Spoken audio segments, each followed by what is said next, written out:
Hi, I'm Dana Obleman. This video is for my free sleep course for babies 7 to 12 months right here on YouTube. If you could use more guidance, then check out Sleep Sense Plus. The link is in the description below.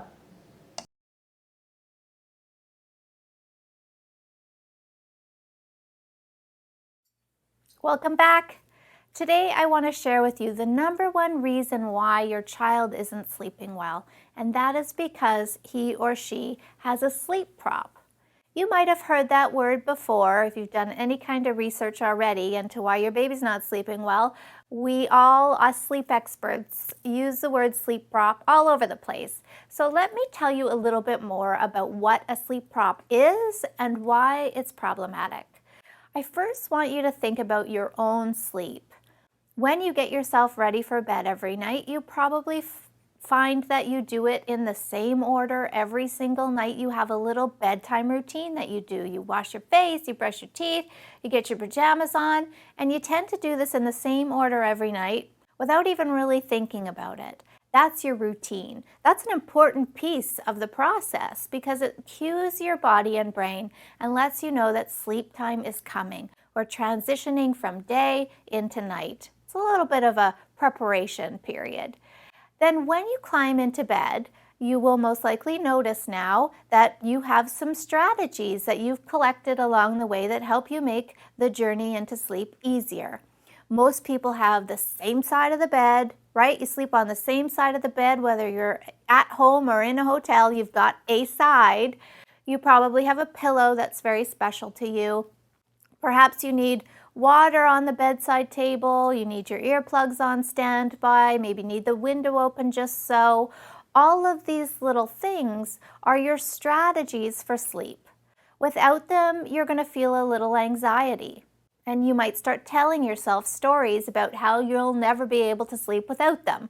And that anxiety, we do know that anxiety is going to play a role in how we fall asleep. It's not conducive, really, to falling asleep well. So all of these things help you keep your anxiety low and everything's the same. We're very protective and habitual about how we get ourselves to sleep.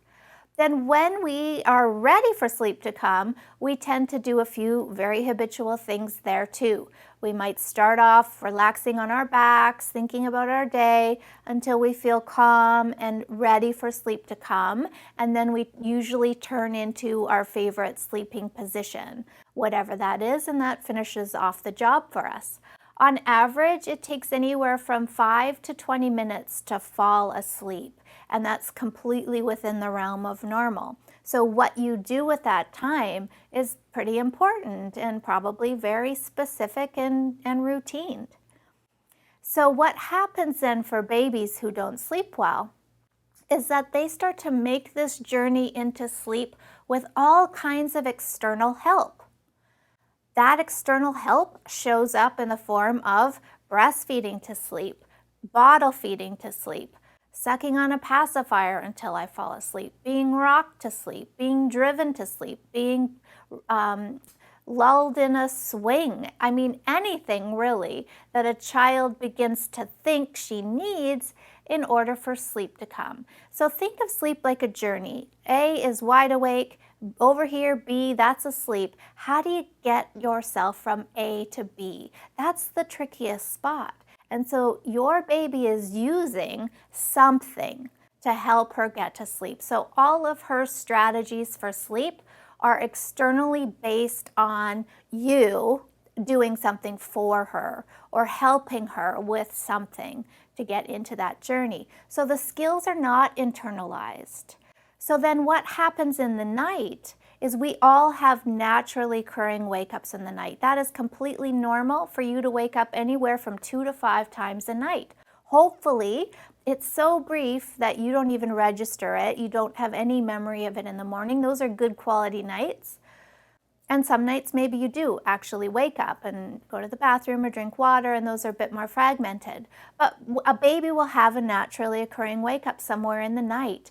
And if the prop's not there, that external help isn't there, she doesn't really know how to do this without it. That's the crux of the issue right there. She doesn't know how to do this without it. So she will cry. And they usually cry right away, as soon as they wake up, because they're tired, they'd like to go back to sleep, and they need the help. So in you come with whatever the prop is, and you help her get herself back into sleep again. And this is happening, 1, 5, 10 times a night. That part doesn't really matter. The part that matters is that she's using that prop as a way to get back to sleep. So what I'd like you to do today, before we even get started into night 1, is jot down what your baby sleep prop is. Now, typically there's a primary sleep prop, the one that she uses almost all of the time, and there can be a secondary or even a third sleep prop that you use on occasion. So think about every single thing you do to help your baby get to sleep and write that down, circle the primary one, and then look at the other ones as well. We're going to eliminate all of them so that she can start to learn independent strategies for getting herself to sleep. And once she's mastered that, you've got a superstar sleeper on your hands. Isn't that exciting? Bye. Bye for now.